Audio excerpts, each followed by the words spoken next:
Se sei nato negli anni 70, allora ti ricordo cosa ti ballavi a 18 anni. 1970, quando eri maggiorenne, andava questo disco qui.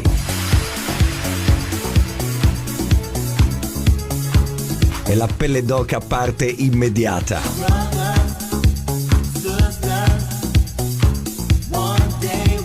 Se sei nato in quell'anno, beh, allora me lo devi scrivere subito. Joe Smooth, Promised Land. Se sei nato nel 71,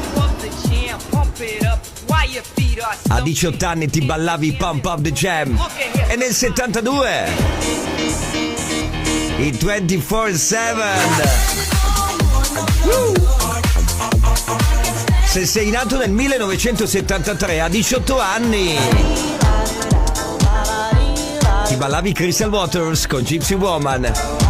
E nel 74